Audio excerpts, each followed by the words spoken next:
My Doctor Who DVD collection. Is Captain Jack Harkness the face of both? Hello and welcome to WhoTube Gallifrey02. In this video I'm going to be revealing every single episode title for Series 10 of Doctor Who, which starts this Saturday at 7:20 GMT on BBC One and BBC One HD, so make sure you're there. But yeah, I'm going to be revealing every single episode title for Series 10, all 12 of which have now been announced. So, Episode 1, The Pilot. Now, this title suggests that it's a fresh new start for Doctor Who, as it's a new series. We haven't had Doctor Who on TV in a long time, apart from the 2 Christmas specials in class.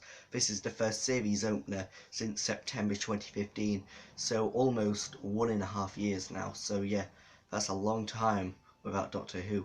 So yeah, Stephen Moffat did say that he wants this to be a reboot of Doctor Who, as he's calling it the pilot, as most episodes for TV show openers are always called the pilot. Well, almost always they're called the pilot. In fact, the first episode of Doctor Who was actually called The Pilot, but that was the working title for the story, then it was changed to An Unearthly Child. So the pilot, yeah, looking forward to this episode. Doesn't reveal much about the story, which is good in a way, because it doesn't give away any spoilers. So yeah, that's a plus side of it being called The Pilot. However, it's a bit boring. I did prefer the working title to the story, A Star in Her Eye, as that tells you more about the story in a way, which is kind of good dash bad. But yeah, I like to start in her eye better, but nothing we can do now because it is called The Pilot. Now, episode 2 is called Smile, and yes, this gives away that it's the episode which features the emoji bots. And yeah, it sums up the emoji bots nicely, because emojis are either smiley emojis, sad emojis, angry emojis, etc. So yeah, the emoji bots, I'm worried about the emoji bots. But the scenery in this story looks absolutely amazing. I think Smile, as it's a one-word title, works very well, as one-word title episodes normally go down very well. Blink, Midnight, Listen, yeah, one-word titles work very well indeed. Flatline, one of my favourite Doctor Who stories of all time. So yeah, episode 3 is called Thin Ice. Now, Thin Ice did have the working title of Beneath the Thames, but I think Thin Ice works a lot better, as it is set in Victorian London, 1814, and takes place at the last London Frozen Thames Fair. And yeah, it sums it up nicely, as the ice was getting thinner and thinner every year due to global warming and all the factories getting put up, so the ice is now very thin.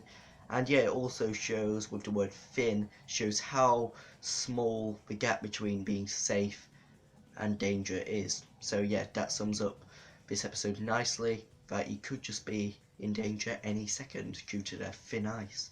So yeah, looking forward to this episode, written by the same writer who wrote Face the Raven, one of my, well, actually, my favourite New Who story of all time. Yeah, I did put in my top 20 that my favourite New Who story of all time was The Waters of Mars, but my opinion's always changing. So yeah, looking forward to Thin Ice, sounds very intriguing. Now on to episode 4, which is called Knock Knock. Now, this is the episode which features the landlord, played by David Suchet. Now, David Suchet is called the landlord in this story, and yeah, like the Master, like the Doctor, like the Rani, like all the other Time Lords, is David Suchet's character, the landlord, a Time Lord? Well, we'll have to wait and see until Knock Knock, which, when I first saw this episode title, I thought it was pretty bad. I thought it was pretty, flimsy, but now I've had a thought about it and had second thoughts about this episode title, I think it's quite good and quite intriguing. And yes, is this the episode which features John Sims, Master, because of knock knock going on in the Master's head? And yeah, that hasn't really been answered in series 8 and 9. Missy hasn't really mentioned the drum beats in her head. In fact, she hasn't mentioned it at all, which is pretty odd, as I'm starting to think Missy is not the master. Because why have the drum beats suddenly gone away from her head? She hasn't mentioned them. So yeah, that's something which a lot of people are saying is true. But that's just a theory. Now, episode 5 is called Oxygen. Now, this episode title doesn't reveal anything about the story, apart from there's going to be something about oxygen in it. In fact, in every Doctor Who story there's been oxygen in. So yeah, it could be anything, this story. Oxygen just might be a cover-up title, covering up what this story is actually about. Due to the images of this story, it looks like it takes place on a space station, which I'm looking forward to, as some space station stories are good, other ones are bad, but this episode looks quite good. And yeah, looking forward to Oxygen. And yeah, this is the episode where the Doctor says, you're about to be exposed to the vacuum of space. So yeah, looking forward to Oxygen. Now on to episode 6. The episode I'm most looking forward to. This is called Extremis. Now Extremis, it just really draws me in, this title, as it sounds very cool and very fresh, this title. There's something about this title which I really do like, and this is the opening story for the 3-parter. And yeah, all written by different writers, which is odd, but we'll have to wait and see if it works. So yeah, Extremis, really looking forward to this episode. Think it's going to be very good. The images of this story looks fantastic as well, apart from the Doctor in his sonic sunglasses, which they had such a bad reception, you would think the BBC would have axed them by now, but no, he's still wearing the sonic sunglasses in Series 10. The BBC don't listen to what the fans say. They've just done it to annoy Doctor Who fans and the very few people who like sonic sunglasses, to make them happy, but that makes everyone else upset. So yes, episode 7, this is a mouthful of a title, The Pyramid at the End of the World. Now that is quite a short title, I must admit. Yeah, at least it's not as long as The Metaphysical Engine or What Quill did, as that is just such a mouthful of an episode. They just really couldn't think of an episode title for that, and they can't really think of an episode title for this, episode 7, The Pyramid at the End of the World. Why can't they just call it The Pyramid, or The Pharaoh's Evolution, or something like that? So yeah, The Pyramid at the End of the World, I'm just going to reference as The Pyramid from now on, because I really can't say The Pyramid at the End of the World anymore. So yeah, this episode suggests, well, it's the mid-story of this 3-parter, and yeah, sounds pretty intriguing as it's so long, but that kind of just ruins it with the title being so long, as it gives too much away. Like, what is the pyramid at the end of the world? What is it? But that shot in the Series 10 trailer of the pyramid looks amazing. That shot looks absolutely fantastic. So that's something I'm looking forward to in this episode. Now episode 8 is called The Lie of the Land.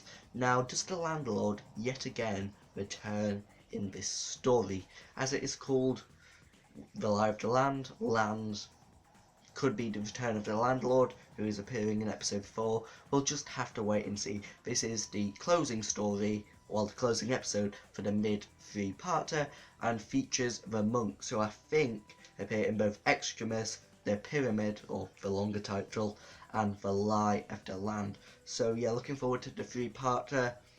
And yeah, on to episode 9, The Empress of Mars. Now this is the episode which features the Ice Warriors, and is set on Mars, and is written by Gatiss, who is an alright writer at some stories, but also a terrible writer at other stories. So glad this isn't a sequel to Sleep No More, as I and loads of other people really didn't like that. But then again, I really want to know what happened at the end of Sleep No More, as it wasn't fully answered, but I don't think that's ever going to be answered. and it's something I'm not in a rush to find out what happens, but it would be nice to know just one line to sum up what happened on Triton after Sleep No More. But the Empress of Mars, Return of the Ice Warriors, there's a female Ice Warrior in the story who I'm looking forward to seeing, as they haven't done a female Ice Warrior before. And yeah, all being male Ice Warriors, so yeah, looking forward to that. Set on Mars, probably before the waters of Mars, way before that, way back in the past, when Mars was colonised by the Ice Warriors. Now, episode 10, The Eaters of Light. Now, this episode features woodlouse, or woodlice, who eat light. Yeah, this does give away what the plot of this episode is about, which is good, because this episode really pulls me in, and is written by Rona Monroe, who did write Survival, and is the only classic writer to have done both New Who and Classic Who, so looking forward to that. And The Eaters of Light sounds good, and yeah, looking forward to this episode as it's the penultimate story, and I personally love penultimate stories. Yeah, pretty much every penultimate story I like, apart from In the Forest of the Night, and yeah, there's a few others. Well, ones I like. Boomtown, like that. Don't like Fear Her. Love Blink. Love Turn Left. Love The Lodger. Love Closing Time. Well, that's alright. Power of 3, yeah, alright episode. Not very popular. Nightmare in Stillville, like that when it came out. In the Forest of the Night, don't like that. Face the Raven, loved that. So yeah, penultimate stories are good in my books. So yeah, now on to the two-part finale featuring the Cybermen, and the Mondasian Cybermen and the Lumic Cybermen. So looking forward to this two-parter. And the episode 11 and 12 have now been announced. Yes, they were announced a few days ago, but now they've finally been announced. So episode 11 will be called World Enough and Time. Now, I don't like this title. Why can't they just call it World Enough or something else? As I don't think this title sounds very good at all. You know, I don't like it when they put "and" in a title. It just ruins it, I think. World Enough and Time. It's a bit like Time in the Rani or Tooth and Claw. Just call it Tooth or Claw or Time or Rani. Don't call it World Enough and Time. But this episode suggests that the Mondasian Cybermen have had enough of the world, as they destroyed Mondas in 1986, and some survivors invade Earth to take their revenge because they have had enough of the world killing their race. So yeah, that's what I think that episode is about, which builds up to episode 12 of series 10, The Doctor's Fall. Now, what is going to happen in this story, I don't know. Will the Doctor fall simply by falling off a chair or falling down the stairs? That could be a simple case, just breaking his leg or something. It could be the Doctor's death. The Doctor could actually die in this story. Then the Christmas special on Series 11 could just be the companions going out the place. Nardal could be started the show. Of course, he can fly the TARDIS now. Just doesn't have the ability to regenerate, or does he? How did he get his body back? That's something I'm going to go into when Series 10 starts. And yeah, or will the 12th Doctor regenerate? As in the trailer, the Doctor does seem to be regenerating, as his hand is glowing with this mysterious light. It seems that he was shot in that frame because he was like that. He's holding his chest. He might have been holding a bullet in or something like that when he started to regenerate. What could happen in the Doctor's fall? It could be anything, absolutely anything. Like I said, he could fall off a chair, he could die, or he could regenerate. Or it could just be the Doctor's fall as he loses the battle, then just carries on as he does, as probably the 12th Doctor will regenerate in the Christmas special, or it might be in the Doctor's fall. So yeah, I hope you enjoyed this video. What do you think of the titles? Please let me know in the comments below. And until the next time, goodbye.